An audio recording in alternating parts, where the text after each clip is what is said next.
5절에서 8절입니다.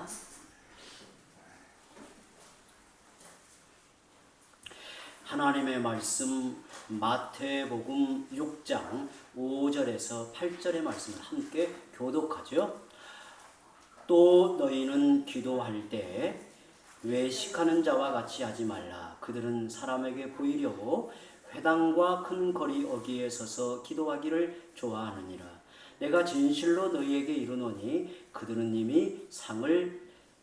그들은 자기 상을 이미 받았느니라.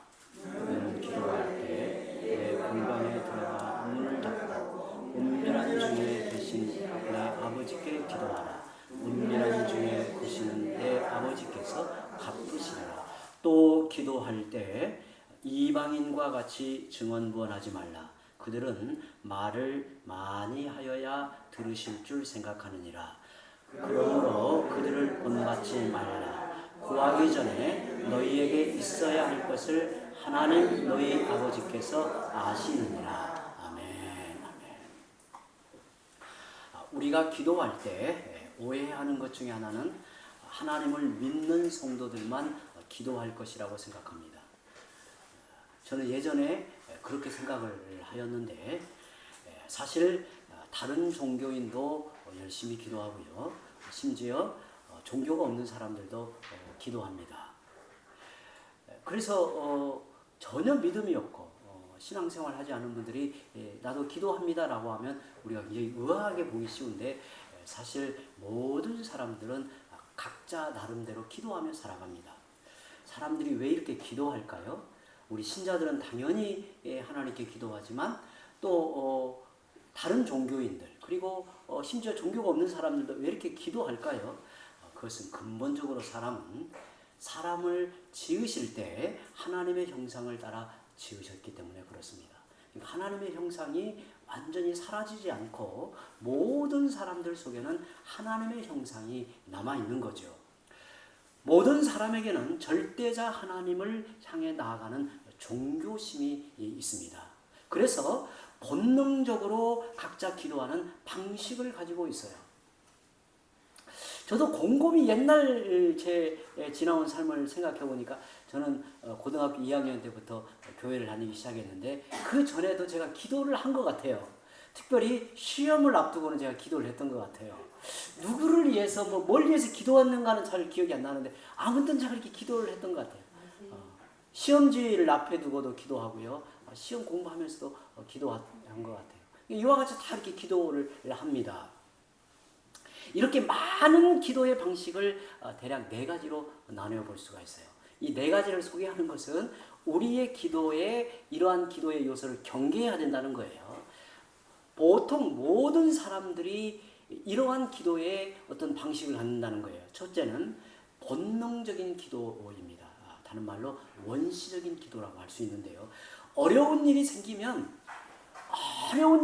거기서 벗어나기 위해서 또 두려운 일 앞에 자기가 바라보는 신에게 비는 것이에요. 본능적인 기도의 특징은 철저히 자기중심적이고 죄에 대한 개념이 없고 그들이 믿고 의지하는 것은 막연한 신입니다. 이런 방식으로 기도한단 말이에요. 그런데 우리 성도들이 이러한 기도에 어떤 성향을 가지면 안 된단 말이에요. 막연한 신에게 기도하듯이 기도하는 게 아니라 우리는 분명한 우리 하나님 앞에 기도하는 거죠. 둘째는 주술적인 기도입니다. 주문을 외우면서 하는 기도이죠. 특별한 형식의 기도문을 외우는데 그것 자체가 효력이 있다고 생각을 해요. 그들은 신이 특정한 공식대로 움직인다고 믿어요. 그래서 신을 조종하거나 신비한 세계를 다루는 법을 터득하여 그것을 주문처럼 외우면 된다고 믿습니다. 이것이 주술적인 기도입니다. 이러한 경우가 외로 많습니다. 제가 종종 굉장히 뜬금없는 이야기를 들을 때가 뭐냐면 주기도문을 반복해서 외우면 내 마음이 바라는 것을 이룰 수가 있고 또 뭔가 위기에서 벗어날 수 있다고 이렇게 생각하는 사람이 의외로 많더라고요. 우리 중에는 그런 분들이 없겠지만 성경을 배우고 자면 평안해진다고 한다던가 이런 경우는 뭐 이렇게 주술적인 기도를 하는 사람들이 갖는 생각들이에요. 우리 이런 생각을 가질 수 없는 거죠. 또 세 번째는 철학적인 기도가 또 많습니다. 무슨 철학적인 기도야 하기 쉬운데 의외로요 지성인들이라고 말하는 사람들 가운데 철학적인 기도를 많이 한다는 이야기를 들었어요. 선을 행하고 도덕적인 이상을 생각하며 그 실현을 위해서 자기 수양하는 방법으로서 기도를 한다는 거예요. 나름대로 자기 수양, 도덕적 이상을 실현하기 위해서 자기를 다듬고 수양하는 방식으로 기도를 한다고 하는 겁니다. 더 나은 삶을 위한 노력과 처신이 기도라고도 봐요. 아마 우리 성도들이 이분의 시집을 읽으신 분도 있을 터인데요. 에머슨이라는 미국의 유명한 사상가이고 시인이죠. 우리말로도 번역이 된 시집이 있는데 이분이 기도를 이렇게 표현해 놨습니다. 기도란 자신의 내적 실존에 대한 묵상이다. 이 말을 좀 풀어서 말하면 자신이 누구인가? 나에 대한 깊은 사색을 하는 것이 기도이다 라고 생각을 했다는 거예요. 이렇게 기도하는 사람들은 응답이 하나님으로부터 주어지는 게 아니라 자기 속의 어떤 깨달음, 어떤 결단을 통해서 그것이 기도 응답이라고 생각을 하는 거예요.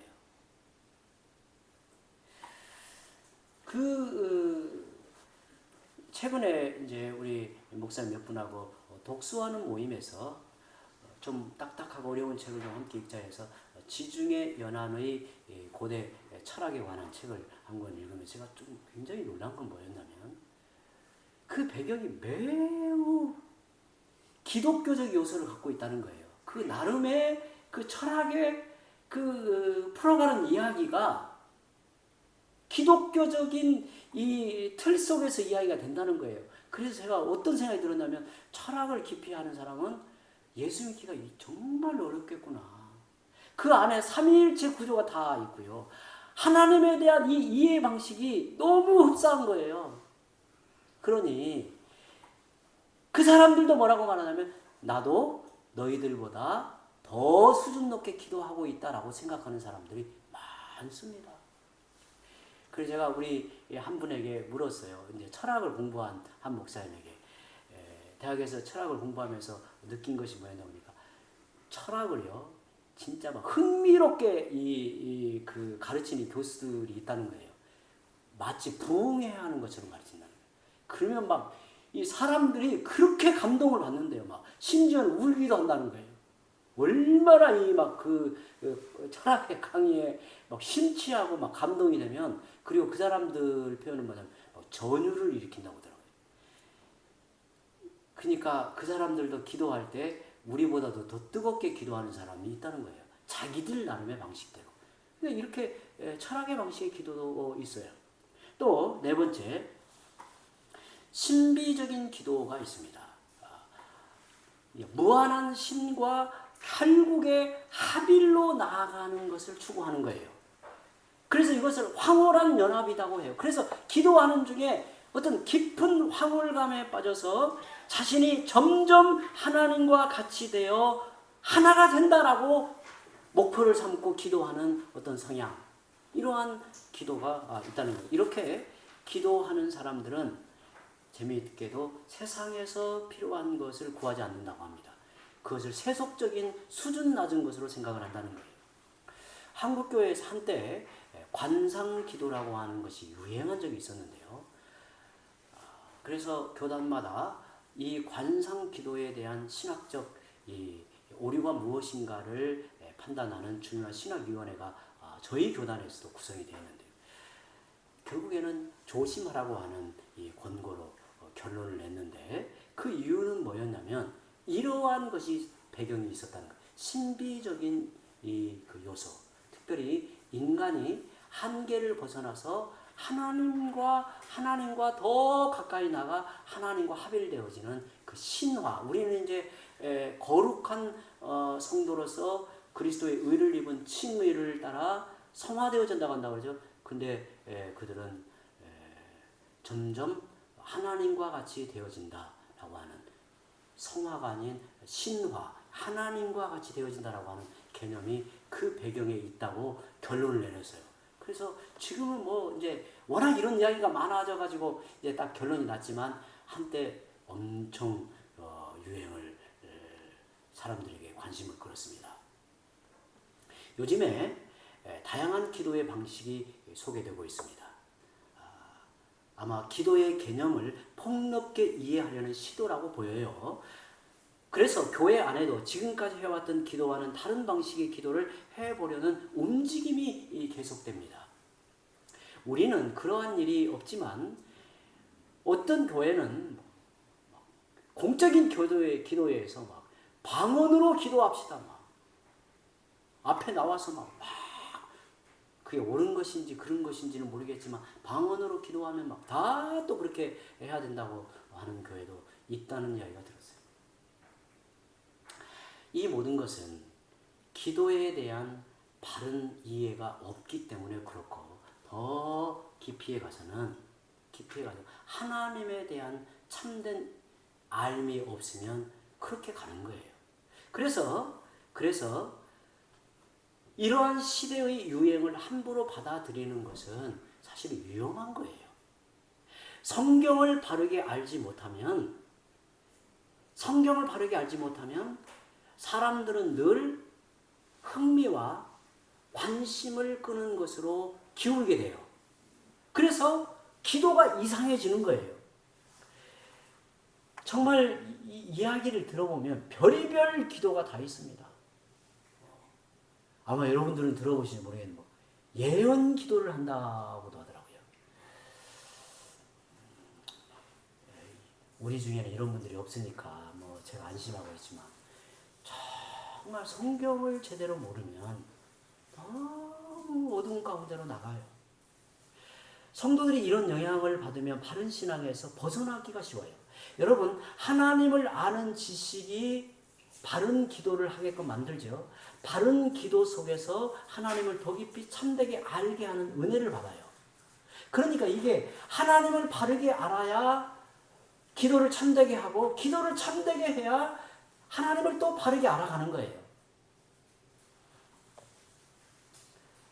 마태복음 6장에 보면 예수님은 잘못된 기도의 예를 들어 두 가지를 가르치고 있습니다. 오늘 짧게 예수님이 잘못된 기도의 어떤 형태를 어찌 보면 그 당시에 예수님이 보실 때 잘못된 기도의 두 가지 형태를 이렇게 교훈하여 가르치는 것을 함께 생각해 보려고 합니다. 첫째로 외식하는 기도를 가르치고 있습니다. 5절을 볼까요? 또 너희는 기도할 때 외식하는 자와 같이 하지 말라. 그들은 사람에게 보이려고 회당과 큰 거리 어귀에 서서 기도하기를 좋아하느니라. 내가 진실로 너희에게 이르노니 그들은 자기 상을 이미 받았느니라. 여기에 쓰여진 외식이라는 말은 가면을 쓰고 행하다라는 단어입니다. 이게 가면을 쓰고 행하다 하는 것이 지금은 좀 이렇게 낯선 말이지만 옛날에는 그랬다고 합니다. 옛날에는 배우들이 가면을 쓰고 연기를 했다고 합니다. 그래서 1인 2역도 하고 1인 3역도 했다고 해요. 그러므로 실제 얼굴과 무대에서 보여주는 얼굴이 달랐어요. 실제 인물과 무대에서 보여주는 얼굴, 무대에서 보여주는 연기가 다른 거예요. 기도는 누구에게 하는 것입니까? 하나님께 하는 것입니다. 그러면 우리 마음이 누구를 향해야 합니까? 기도의 대상이신 하나님을 향해야 하는 것입니다. 이것은 너무나 당연한 겁니다. 그런데 외식하는 기도는 그 마음이 사람을 향해 있다는 거예요. 이렇게 말하죠. 그들은 사람에게 보이려고 라는 말은 그의 마음이 사람에게 향해 있다는 거예요. 입과 마음이 향하는 게 서로 다릅니다. 그들의 관심은 사실 하나님이 아니라 사람에게 있다는 것을 지적합니다. 하나님의 이름을 빗대어 자기의 영광을 취하려고 하는 것을 지적하고 있습니다. 저분은 기도를 많이 하는 사람이다. 저분의 신앙심은 깊고 경건한 사람이다. 이런 칭찬을 받고 싶은 것이 외식하는 기도에서 나온다는 거예요. 외식하는 자들의 관심은 사람이기 때문에 그들이 기도하기 좋아하는 곳이 있다고 말합니다. 사람들이 많이 모이는 장소입니다. 그래서 회당과 사람들이 많이 모이는 회당과 그리고 큰 거리 어귀에 서서 기도합니다. 우리가 보면 지금 이런 사람은 없잖아요. 여러분 만약에 저 광양 컨테이너 사거리에 그 중심에 서가지고 손을 탁 들고 이 그 무슨 그 거룩한 가운을 하나 입고 막 손을 들고 큰 소리에 기도하면 뭐라고 합니까? 야, 저 사람 경건한 사람이다 라고 하나 해도 뭐라고 하나요? 미쳤다. 미친 사람 하나. 저 사람이 지금 실성에서 지금 미쳐서 하고 있다. 이렇게 생각하잖아요. 그런데 이 당시에 유대인들에게는 야, 저 사람이 누굴까? 저렇게 기도에 열중하고 기도에 깊은 감동을 주는 사람이 누구일까? 이렇게 사람들의 관심을 끌었다는 거예요. 당시에 유대인들에게는 정해진 기도의 시간이 있었습니다. 크게는 오전 9시, 또 정오에 오후 3시에 그들은 늘 정해놓고 기도를 했습니다. 그 외에도 개인적으로 기도하는 시간을 정해놓은 사람도 있었다고 합니다. 이렇게 기도 시간을 정해놓으면 유익함이 있죠. 그래야 기도를 잊지 않고 기도를 하게 됩니다. 그런데 이제 밖에 외출하여 나아가서 기도할 시간이 되면 어떻게 합니까? 집으로 돌아가면 좋겠지만 그럴 수 없으면 그 있는 자리, 지금 있는 그 자리에서 기도를 하는 겁니다. 우리는 오늘 못하면 내일 하지.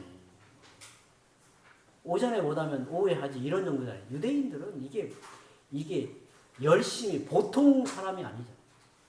이때 기도 안 하면 안 된다고 생각하는 사람들. 그래서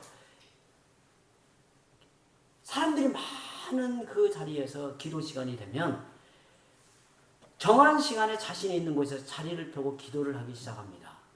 그런데 이런 정도까지는 뭐 봐줄만 하죠. 괜찮다고 생각해요. 이제 문제는 여기에서 이제 문제가 생깁니다. 일부러 친구들과 약속을 기도 시간 즈음에 정한다고 합니다. 실제로 이런 일이 있었다고 해요. 문헌에 보면. 기도 시간이 정오라고 하면 오전 11시 40분 정도에 만나요. 친구가 만나서 볼일 보다가 아이고 어떻게 잠깐 기도해야 되겠네 하고 친구가 보는 앞에서 사람들이 있는 그 자리에서 이제 자리를 펴고 기도를 하기 시작합니다. 많은 사람들에게 내 기도하는 모습을 보이려고 일부러 그렇게 한다고 해요. 이것이 바로 외식이라고 합니다. 어떻게 보면 참 엉뚱한 모습 같지만 이러한 일이 당시에 벌어지고 있었다는 거예요. 외식하는 기도는 문제가 뭐냐면 기도의 대상이 하나님이 아니라 사람을 향하는 거예요. 기도하는 동기가 사람들의 이목과 칭찬이나 혹은 자기 신앙을 과시하는 것에 있었다는 거예요. 이런 기도를 가리켜서 주님은 5절에 그들은 자기 상을 이미 받았느니라고 하십니다. 그들이 기도하는 목적을 이미 달성하였다는 거예요. 그래서 하나님이 더 이상 그들에게 응답하실 이유가 없는 거예요. 그들의 목적은 사람들의 칭찬이었고 관심이었지 그 칭찬을 이미 받았기 때문에 사실 그들에겐 기도의 응답이 더 이상 필요가 없는 거예요. 그 목적을 이루었기 때문에. 이런 위선적 기도를 하지 않으려면 어떻게 해야 할까요? 6절에 주님은 이렇게 말씀하십니다. 너는 기도할 때 너의 골방에 들어가 문을 닫고 은밀한 중에 계신 내 아버지께 기도하라. 은밀한 중에 보시는 내 아버지께서 갚으시리라. 하나님께 기도할 때 골방에 들어가라고 말씀합니다. 여기에서 말씀하는 것은 물론 골방이라 할 때 문자적 의미로 골방도 의미하겠지만 여기서 말하는 골방은 모든 것에서 차단이 된 곳을 말합니다. 여러분이 출근하는 사무실이 골방이 되기도 해요. 조금 더 일찍 나아가서 문을 닫고 하나님 앞에 은혜를 구하며 우리의 마음을 하나님을 향하여 나아가는 그 기도를 골방의 기도라고 하는 겁니다. 모든 시선과 관심으로부터 떨어져 하나님 앞에 나아가는 것입니다. 골방에 들어가 문을 닫고 하나님께로 우리 마음이 향하는 것을 말합니다. 골방은 하나님만을 바라보는 것입니다. 즉 하나님의 눈앞에 서는 것입니다. 오직 하나님만 의식하는 것입니다. 하나님의 세미한 음성에 영혼의 귀를 열고 듣고자 하는 것입니다. 그리할 때 하나님은 우리의 기도를 들으시고 응답하신다고 하는 거예요. 사랑하는 성도 여러분, 하나님은 우리의 기도의 유창함을 보시는 게 아니고 우리의 기도의 수사억구를 보시는 게 아니고 하나님을 향하여 나아가는 여러분의 마음, 그리고 여러분의 마음에 담아있는 하나님의 뜻을 구하는 그 신앙의 표현을 하나님은 깊이 여러분을 향하여 다가오셔서 듣고 계시는 거예요. 그런 의미에서 기도는 쉬우면서도 어려운 거예요. 저는 목회를 하면서 참 기도가 어렵다라는 생각이 들 때가 많았습니다. 한참을 기도하고도 내가 하나님 앞에 헛되게 기도하였구나 라는 생각을 가질 때도 있었어요. 여러분, 하나님께 우리가 나아간다라고 하는 것은 매우 실제적이에요. 이것은 어떤 내 머리의 생각이나 관념이 아니에요. 하나님을 대한다라고 하는 것은 하나님의 눈앞에 내 영혼이 맞서서 하나님의 신성을 우리의 온몸으로 우리의 마음으로 느끼고 받아들이는 거예요. 그때 어찌 보면 기도의 말없는 대화가 거기에서 시작이 돼요. 때로는 깊은 위로와 격려와 책망과 하나님의 두려운 눈초리 앞에 떨기도 해요. 자신이 산산이 무너지기도 하고 정말 하나님 앞에 가난한 영혼으로 벌거벗은 낀 영혼으로 하나님의 손만을 붙들고 신음하듯이 하나님을 붙들고 매달리기도 해요. 그것을 주님은 뭐라고 말씀하시냐면 골방에 들어가 기도한다라는 거예요. 골방에 들어가 기도한다라고 하는 거예요. 저는 이번 여름에 함께 우리 성도들과 기도에 관한 말씀을 나누면서 기도는 신자의 성화와 매우 밀접한 은혜의 수단이라는 생각을 하게 됐어요.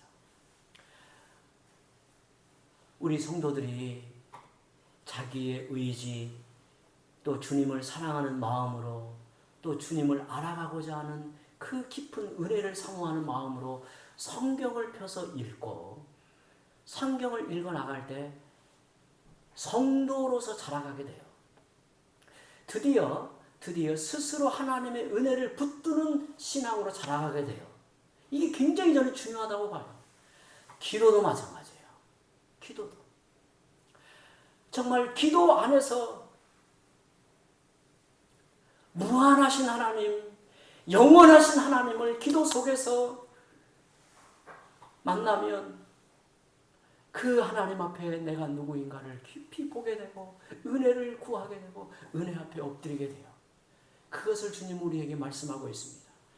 둘째로 주님이 한 예를 또 드시는 것은 증언부원하는 기도에 대하여 말씀하고 있습니다. 7절에 또 기도할 때 이방인과 같이 증언부언하지 말라. 그들은 말을 많이 하여야 들으실 줄 생각하느니라. 주로 이방인들이 증언부언하는 기도를 한다고 생각하지만 하나님을 믿는 성도들도 자칫 증언부언하는 기도를 할 수 있습니다. 증언부언한다는 것은 의미 없이 반복하는 기도를 말합니다. 뭔가 말을 하는데 의미 없이 반복하여 말하는 것을 말해요. 의미가 없다는 것은 내가 볼 때 그 의미가 없다는 말이 아니에요. 내가 볼 때는 절박하고 간절한 기도일 수도 있어요. 하나님이 보시기에 의미가 없다는 말이에요. 만약 의미가 있다면 반복이 나쁜 게 아닙니다. 사도 바울도 같은 기도를 3차례 기도하였다 말하고 예수님도 겟세마네 동산에서 같은 내용의 기도를 반복하여 하셨습니다. 진실한 마음으로 반복해서 기도한다면 그것은 신앙적 간절함의 표현일 것입니다. 증언부언하는 기도는 마치 주문을 외우듯이 하는 기도라고 하는 겁니다. 기도 응답이 하나님이 주시는 은혜라고 생각하지 않고 기도의 정성이나 자세나 내용이나 표현에 달려있다고 생각을 하는 거예요. 다시 말하면 기도 자체에 효력이 있다고 여기는 거예요. 하나님의 뜻은 관심 외이고 내가 원하는 것을 받아내려고 하는 거예요. 그래서 어떻게 해서든지 하나님을 설득하려고 애를 쓰는 겁니다. 오직 하나님의 은혜를 신뢰하기보다 어떻게 하나님을 설득할 수 있는가, 어떻게 하나님을 조종할 수 있는가에 관심을 갖는 겁니다. 우리를 향한 하나님의 뜻, 하나님의 계획에는 관심이 없고 어떻게 해서든지 내가 원하는 것을 얻어내는 것이 그 기도의 목적이라는 거예요. 이런 기도에는 할 말이 많아져요. 왜냐하면 설득을 해야 하기 때문에. 왜냐하면 하나님이 나의 사정을 모르신다고 생각하기 때문입니다. 구구절절 아뢰어야 하나님이 내 기도를 들어주신다고 생각을 합니다. 그래서 기도의 내용보다 어떻게 하느냐를 더 중요하게 생각을 하게 돼요. 여러분, 우리가 증언부언하는 기도를 하지 않으려면 어떻게 해야 하는가? 8절에 주님이 이렇게 말씀하십니다. 그러므로 그들을 본받지 말라. 구하기 전에 너희에게 있어야 할 것을 하나님 너희 아버지께서 아시느니라 그랬어요. 하나님은 우리에게 있어야 할 것을 다 아신다고 말합니다. 참으로 놀라운 말씀이죠. 우리는 성경을 읽고 이 말씀을 우리 마음에 붙들 때 정말 이 말씀을 덮어놓고 믿어야 돼요. 정말 과연 그렇다라고 이 말씀을 내 마음에 깊이 새기며 이 말씀을 참으로 그렇다라고 생각하며 이 말씀을 붙들어야 돼요. 너희가 구하기 전에 너희에게 있어야 할 것을 하나님 너희 아버지께서 아시느니라. 아신다 그랬어요. 여기에 아주 뛰어난 예술 작품이 있다고 한번 생각해 봅시다. 예술의 거장이 빚어낸 작품입니다. 그런데 내 어설픈 실력으로 거기에 손을 대면 어떻게 됩니까? 그 작품이 망가지고 맙니다. 참으로 그렇습니다. 하나님은 나의 형편과 내 마음을 훤히 아십니다.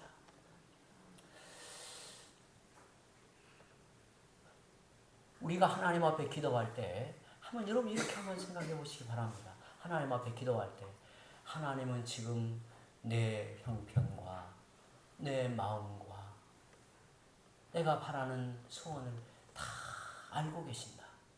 다 알고 계시는데 하나님이 내게 기도하라고 하신다. 내가 뭐라고 기도할까? 이렇게 생각하면서 한번 기도해 보시기 바랍니다.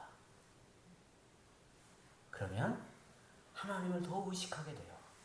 하나님을 더 바라보게 돼요. 하나님 앞에 어떤 은혜를 구해야 되는가가 더 분명해져요.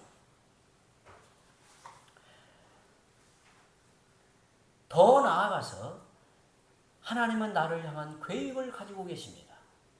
그런데 하나님의 뜻에는 관심이 없고 내가 원하는 대로만 하려고 하면 어떻게 되겠는가? 결국에 손해가 되는 거예요. 저는 이제 와서 기도하면서 이제 더 깨달아지는 것은 어떤 기도는 하나님께 기도하지 않아도 된다라고 하는 기도가 이제 점점 느껴질 때가 있어요. 그리고 함부로 기도하는 것도 이제 조심해야 된다는 생각이 더 들어요. 또 누구를 위해서 기도해 줄 때도요. 제가 여러분 성도들이 저에게 기도 부탁할 때 기도하겠습니다 라고 말하지만 기도할 때는 굉장히 신중하게 기도합니다. 성도들 위해서 어떻게 기도해야 될까? 하나님께 묻고 기도해요. 묻고 기도해요. 그리고 기도하면서 또 하나님께서 깨닫게 해주셔서 그 기도의 제목이 바뀌기도 해요. 무엇을 위해 기도해야 될까? 우리 성도 누구를 위해서 어떻게 기도해야 될까? 생각이 바뀌기도 해요. 여러분, 하나님을 의식한다라고 하는 것은 다른 게 아니에요. 하나님이 나를 아신다는 것에서 출발이 돼요. 하나님이 나를 아신다. 여러분, 하나님이 나를 아신다고 할 때 얼마나 그것이 큰 위로가 되는지 몰라요. 얼마나 위로가 되는지 몰라요. 때로는 우리가 살아가면서 너무 답답할 때도 있어요. 내가 살아가는 삶의 이 처지와 상황이 나를 옥죄어서 내 신앙이 활력 있게 충만하게 가는데 방해가 되는 요소가 내 앞에 너무 많을 때가 있어요. 그럴 때도 우리가 담대히 기도할 수 있는 것은 여러분 하나님이 나를 아시기 때문에 그래요. 저는 이렇게 확신합니다. 하나님 앞에 참되게 기도하는 인생은 하나님께서 복되게 하신다는 것이 너무도 분명한 사실이에요. 우리는 이걸 놓치면 안 돼요. 때로는 우리의 기도의 싸움이 막연하고 때로는 내 마음에 확신이 되지 않을 때도 있어요. 그러나 분명한 사실은 하나님은 나를 아시고 나의 기도를 들으시고 기도 속에서 하나님의 손길이 작용하여 하나님의 섭리 가운데 내 인생을 붙들고 가신다라고 하는 확신이 하나님이 나를 아심에서 비롯되는 거예요. 그것이 감사함이 위로가 되는 거예요. 하나님이 말씀하십니다. 내가 너의 사정을 다 안다. 그리고 너를 향한 복된 계획을 가지고 있다. 그리고 너에게 가장 복된 것임을 믿어라. 우리는 고집을 부리면서 하나님을 설득하려고 하지 말아야 합니다. 저도 여러분들과 같이 기도하면서 거절당한 기도도 수없이 많습니다. 하나님께서 내가 구하는 대로 응답하지 않은 기도가 수도 없이 많아요. 그래도 낙심하지 않습니다. 그것을 통해서 하나님의 뜻을 깨닫게 되고 결국에 하나님의 선을 이루어 가실 것을 저는 너무도 분명히 알고 하나님께서 인도하심이 복되다고 하는 것을 알기 때문에 감사함으로 수긍하고 받아들여요. 그리고 거기에서 또 시작하여 기도하며 나아갑니다. 이게 신자의 삶입니다. 신자의 삶. 신자의 삶은 우리 앞에 거침도 없고 장애물도 없고 그냥 대로만 쫙 열리는 게 아니에요. 결코 신자의 삶이 그런 게 아닙니다. 여러분, 기도의 대상은 언제나 하나님이십니다. 그러므로 골방으로 들어가 사람들의 시선을 의식하지 말고 하나님 앞에 진심을 쏟아 부어야 합니다. 저는 우리 성도들에게 한 번의 기도도 그렇게 하면서 하나님 앞에 섰으면 좋겠어요. 여러분의 기도가 논리정연하지 않아도, 여러분의 기도가 유창하지 않아도 떠듬떠듬 몇 마디의 단어로 하나님 앞에 아뢰는 기도일지라도 여러분의 마음이 진심으로 주 앞에 아뢰어져서 하나님을 대면할 때 거기에 하나님의 은혜의 역사는 한결같다라고 하는 거예요. 하나님의 뜻에 관심을 기울이고 우리가 원하는 바가 아니라 하나님이 원하시는 것을 순종하는 마음으로 구해야 합니다. 그리할 때 은밀히 보신 하나님 우리의 기도를 응답해 주십니다. 하나님은 나보다 나를 더 잘하시고 나보다 나를 더 사랑하십니다. 저는 이게 너무 좋아요.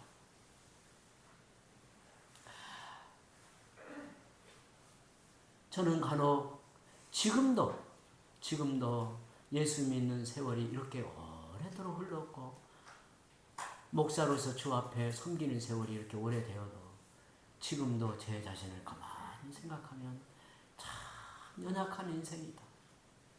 내 의지와 결단은 하나님의 은혜가 아니면 늘 무너진다라는 사실 앞에 고개가 숙여져요.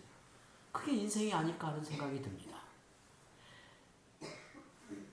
하나님은 이런 나를 나보다 더 잘하신다는 거예요.